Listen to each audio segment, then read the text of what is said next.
Thank you all for being here today. Thank you for loving Matt.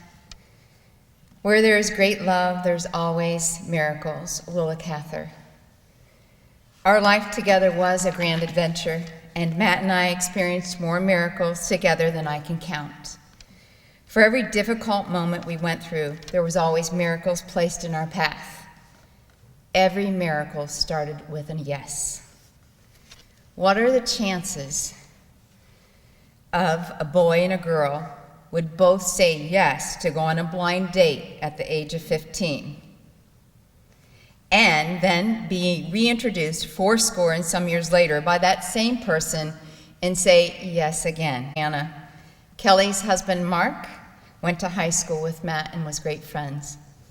Matt responded with his first email to me 14 years ago today. And no, I didn't plan that. I just found that out as I went back to look at a date, thanks to Kevin asking me, when did he write that? Through our correspondence, we quickly fell in love. Falling in love with Matt was exquisitely beautiful and incredibly difficult all at the same time. Just one of the many dichotomies that would be our life together. I was so amazingly happy.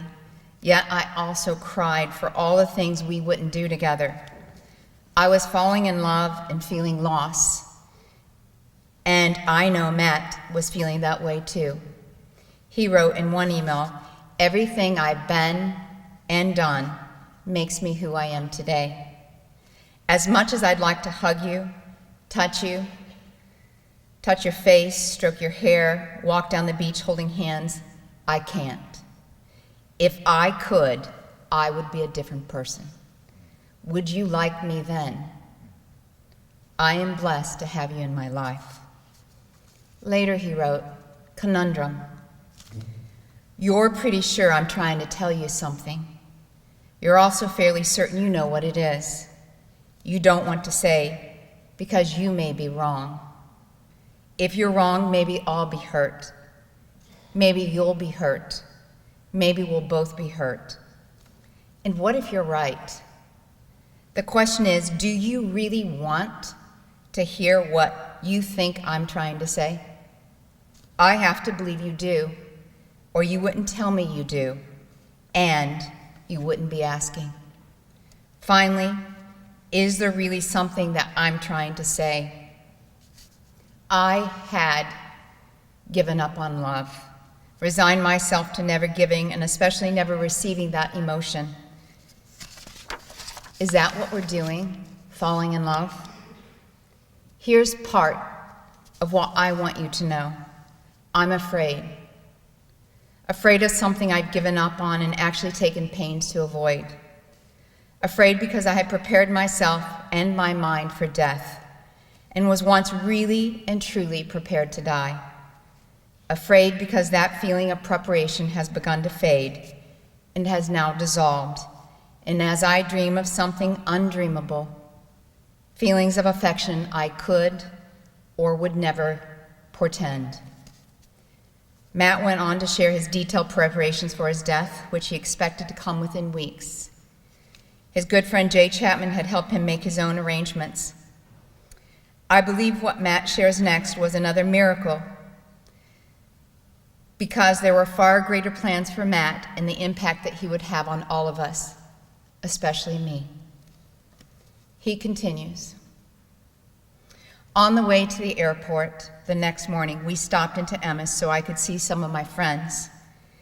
I knew it was the last time I'd see many of them. I knew because it didn't take Einstein to track my decreasing breathing ability and calculate the number of weeks between now and the time it would take me to reach a fatal deficiency. It was a tough trip, and I was glad it was done. I had no strings left undone, and I had tried to make sure that those I cared about knew I was prepared. I moved November 1st, 2003, and on March 4th, I did stop breathing. Because I was in the MRI when it happened, caused by a combination of body position and painkillers that had weakened me further. They weren't aware of my DNR. I woke up with tubes in me everywhere, unable to speak, eat, or breathe on my own.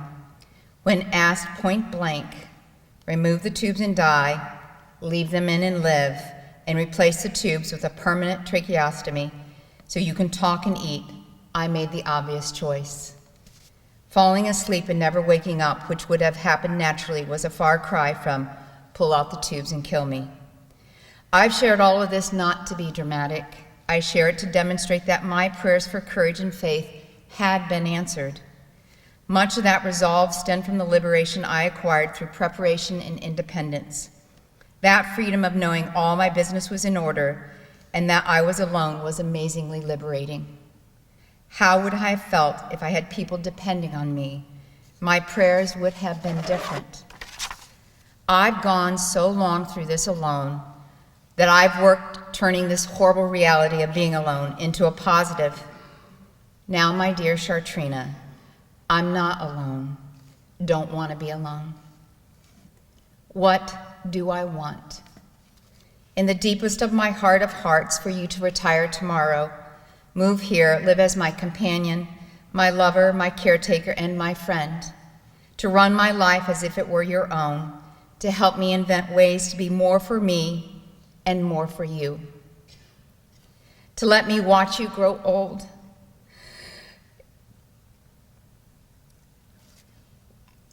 and one day take care of you, to buy you fresh flowers every day, and to write you long love letters, to have you meet all of my family and friends, and to watch them fall in love with you too. I know that to even think of you as I do is crazy. To believe that what I think is happening actually is delusional. To share so much of my thoughts, feelings, and hopes is stupid. You asked, though, and it's impossible not to answer you honestly. And as you can see completely, do with that what you will.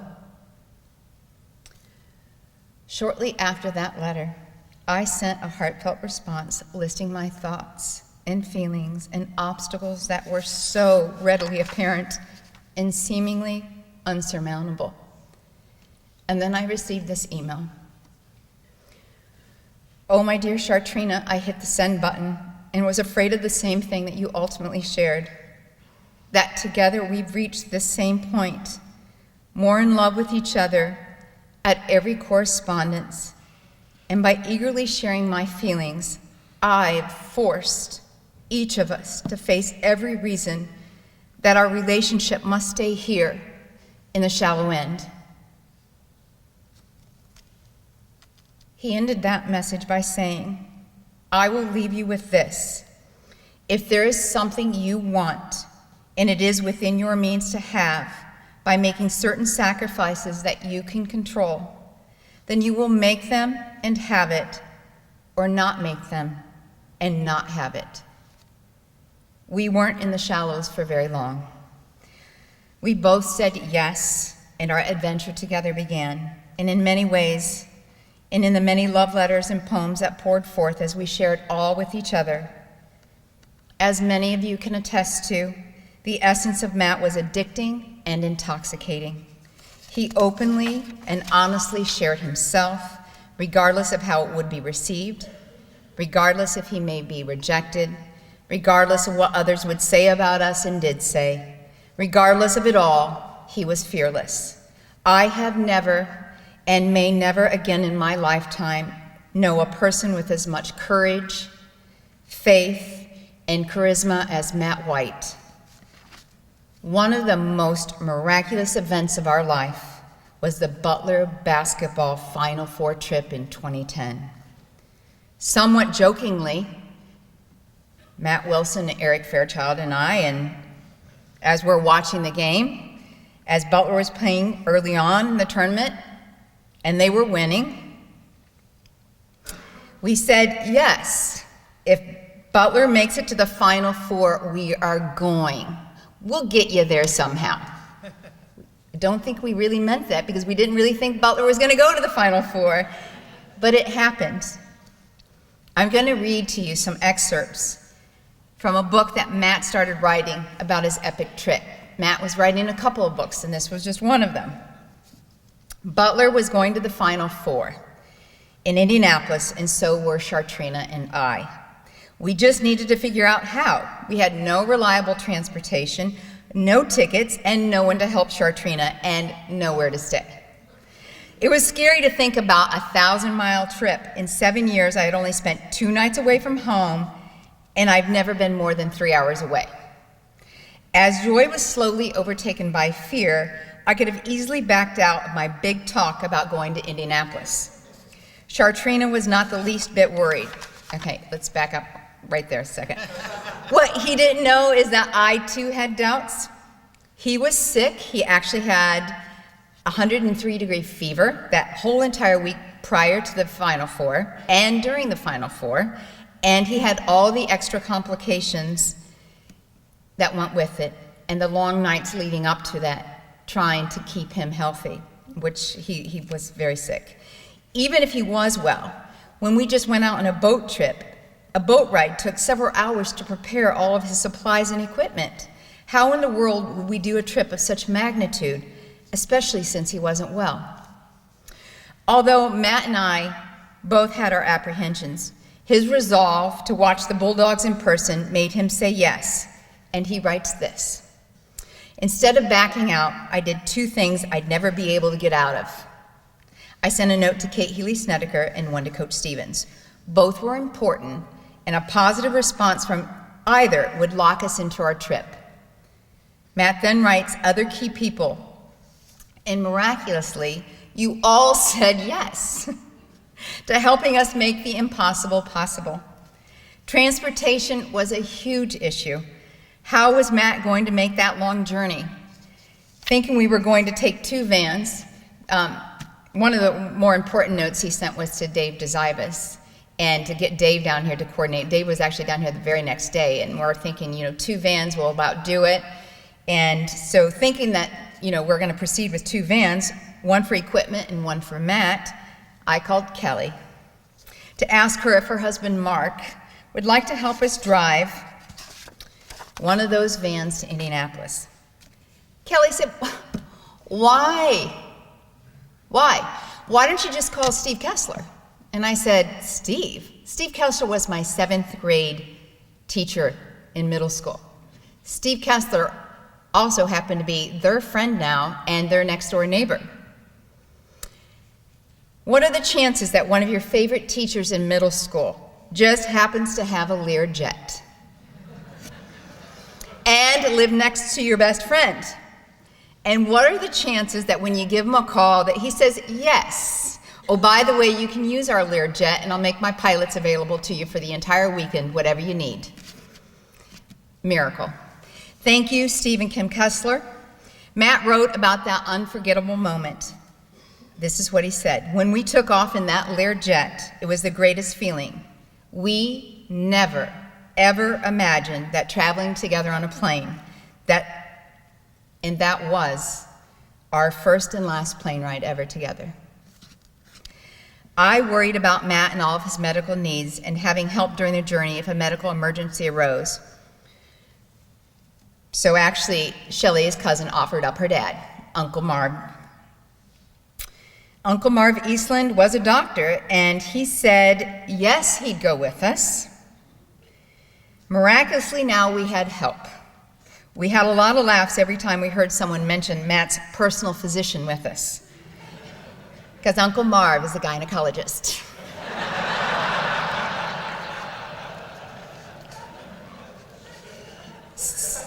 It was fun. So many of you were involved in this journey and also said yes to helping us with room reservations and tickets into the game.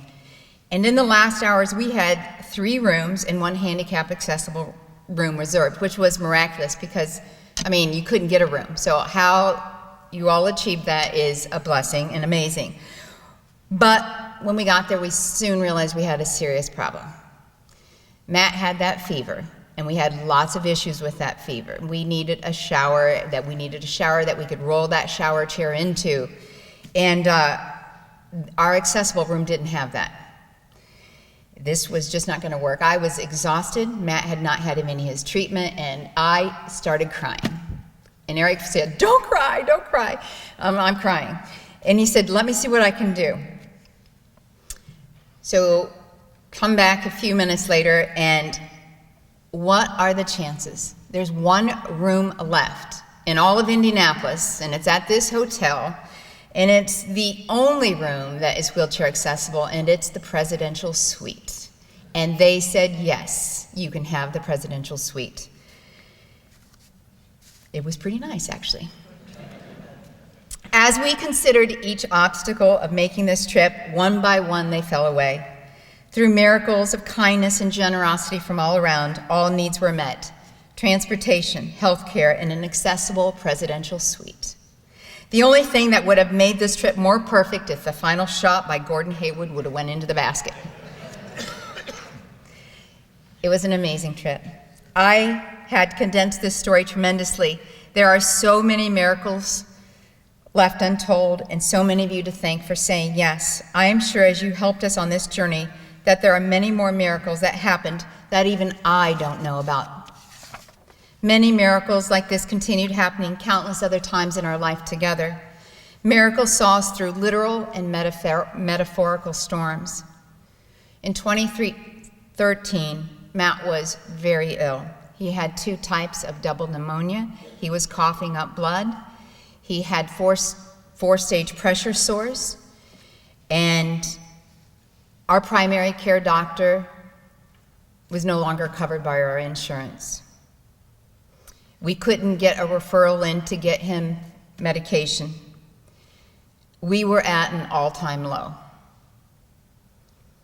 I was taking Matt up to see Dr. Deems, who is his ENT doctor for his trach. When we got there, Matt had just finished a book. He listened to Audible books nonstop. He had just finished a book, and I asked Matt, I said, what book would you like to listen to next? And he spelled out, Where is God When It Hurts? I started to cry because that was the first book that Matt had ever listened to after he learned of his diagnosis. And I knew how much he must be hurting right then and there to want to listen to that book again. And I said out loud, Where indeed is God when it hurts? The door opens. In walks Dr. Deems. Dr. Deems sat down next to us and held our hands and said, Tell me what's different. Well, I told him everything. I was telling him everything at home. I was telling him the problems with communication. And then I told him medically what was wrong. Dr. Deems listened to it all. And then he said, Give me 1 minute. And when he came back in, he proceeded to try to help me with all of my other problems, but then he said, the doors are going to be wide open for you at the infectious disease control. And he wasn't kidding. They were standing there with the doors open, 2 nurses on each side of the door leading us in. Till this day, I have no idea how that bill got paid, where it went, how it happened. Dr. Deems was an angel in our life. He had us on I had him on cell phone. I remember calling him one time on Easter. Matt had stopped breathing. He answered his phone on Easter, and we got him quickly into the hospital to change his trach into a longer trach. We had so many miracles like that. During that time when Matt was sick, in the same year, 2013, we were heading down to the other house at 245 Capstan because Matt bought me a tree like he always did on our anniversary to go plant it, because we knew we'd be moving down there in a couple years. Well, we get into the drive. I'm pulling Matt in. We've got the tree. You can imagine what a sight that is, a wheelchair, me, Matt, and a shovel, and a tree. And I get a phone call, and it's from a lady named Lindsay. Lindsay I had met through trying to get another communication device with the help of the Berry family. And Lindsay we didn't hear from for a while, and that's because Lindsay's husband died in February of that year. This is now May 20th of that same year. Lindsay called and said, Chartrina, Dominique told me to call you this morning. Dominique wants to know if you need a bed. Matt had 4-stage pressure sores, which we were healing because of some things that Dr. Dezivas had told us to do, but we knew we weren't going to be able to keep them healed if we didn't have a bed. I had been working for 3 months trying to get him an air mattress, a bed. Literally just that day, prior to that, I had been working on the phone trying to get the insurance to approve us to have an air mattress.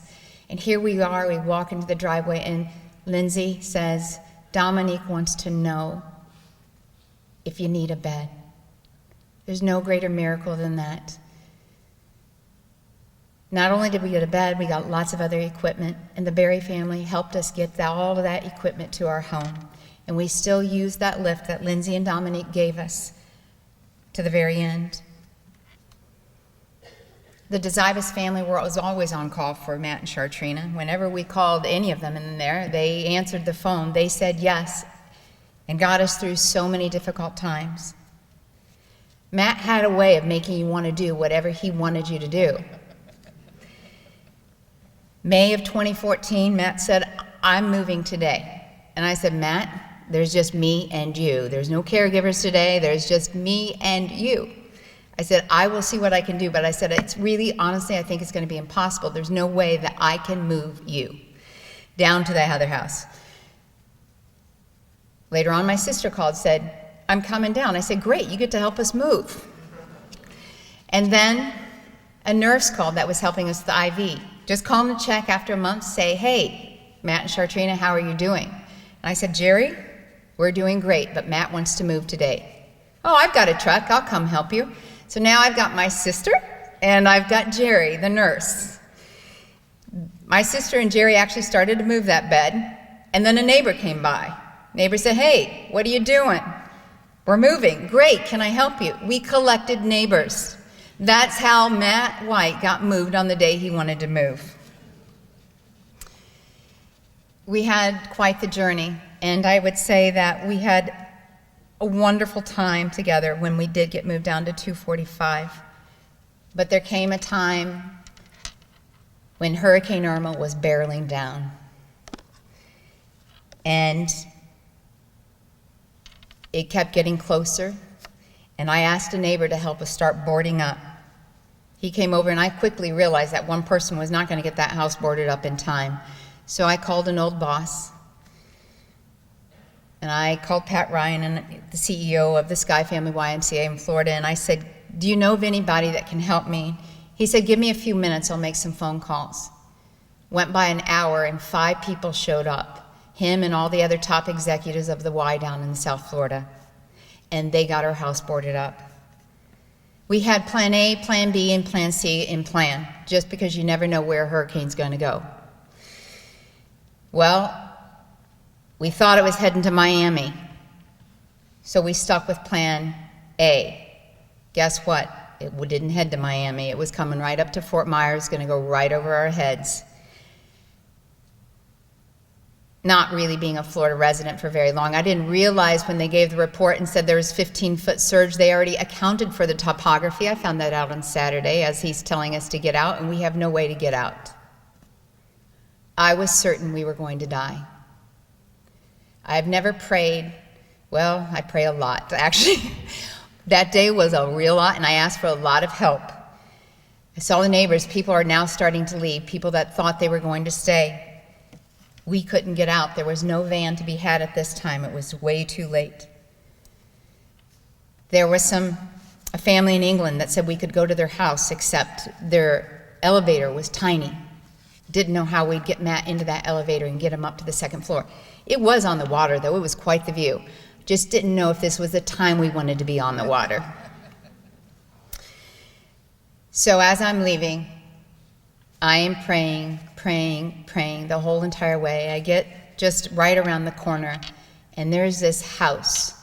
It's not a house, it's a fortress. We call it a prison, we call it the fortress. It's poured concrete, it's a monstrosity of a thing. We've never met the people that live there, we've never seen them, their windows are always closed. Don't even know who they are. The only time I've ever seen the gate open was that day. It was only open 6 inches. But I stopped my car outside of that gate, and I walked through that gate and walked up those stairs, and I heard a man say, "Can I help you?" He just happened to be home from Greece at that particular time, and I said, "Yes, you can." I said, "My husband's on a ventilator, and I don't think we're going to make it through this."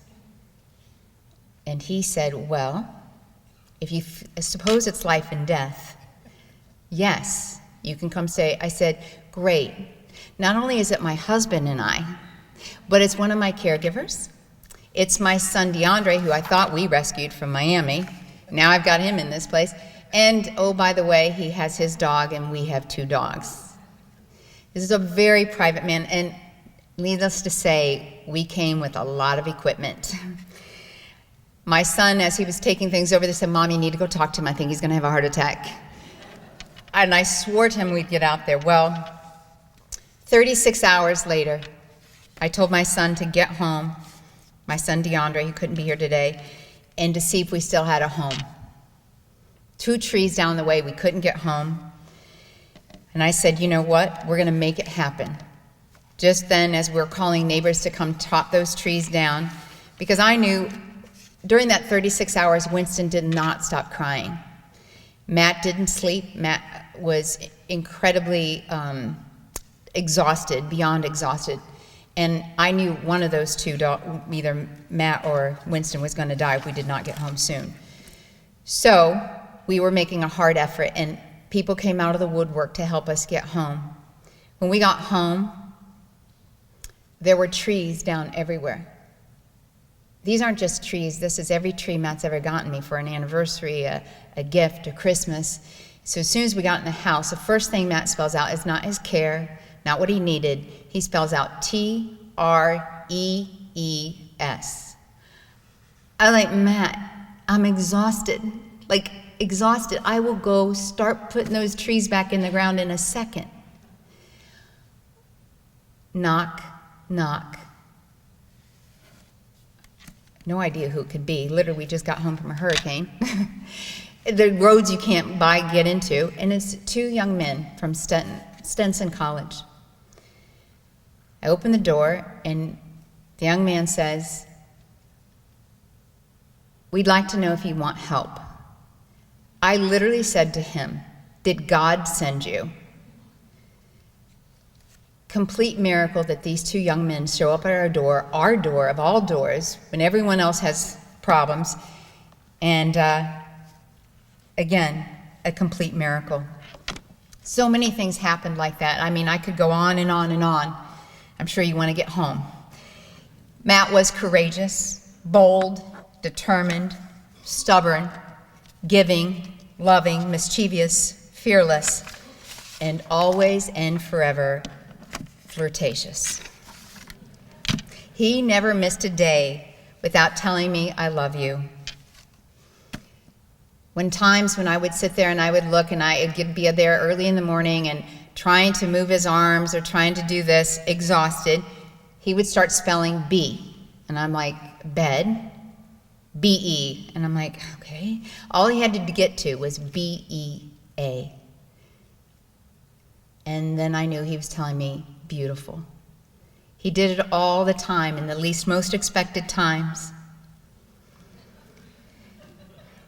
The last day, our last time together in the hospital, was the most incredibly difficult time in my life, and it was also incredibly beautiful. Matt never lost his ability to communicate. There was a time in the hospital that I thought I was going to have to make the decision. And I prayed again that I would never have to make that decision. God answered my prayers. Matt talked better than he had in the last month, his eyes moving wide and long so that we could know what he was saying. And he got to tell all of his family and friends what he thought. And we got to spend those last 3 days together, sharing all the things we loved about him and to each other. And him spelling out, "I love us," was the greatest gift.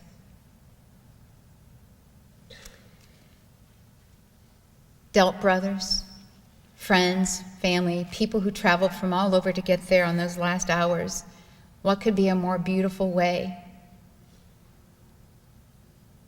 to say farewell until next time? God has placed so many amazing friends in our path and wonderful caregivers, but the last 6 years would not have been possible. We would have not enjoyed our love affair as much as we did without the Berry family. Thank you. From the bottom of my heart, and I know Matt thanks you from the bottom of his heart. Matt lived each day of his life on his own terms, even to the very end. As his wife, I was his spokesperson. I spoke his words, but I never spoke for him. Matt was Matt.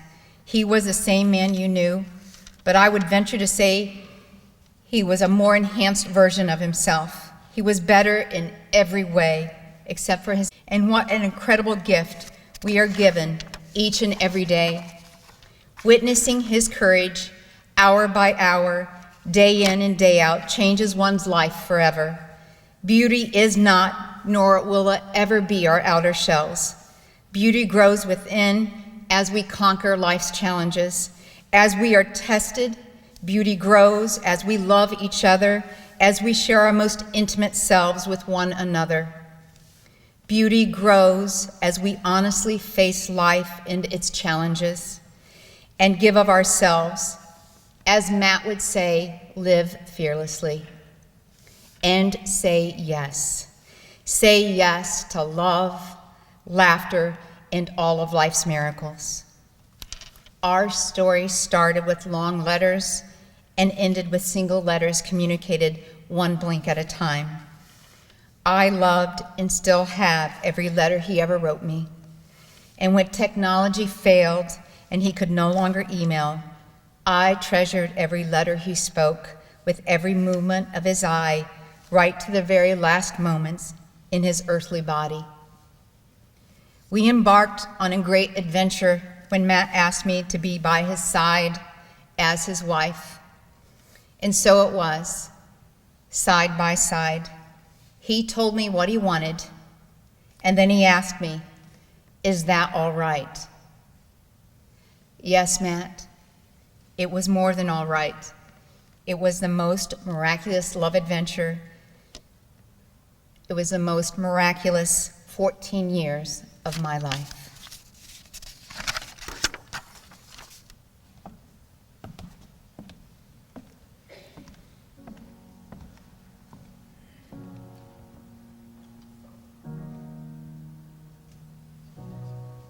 Life is so sad.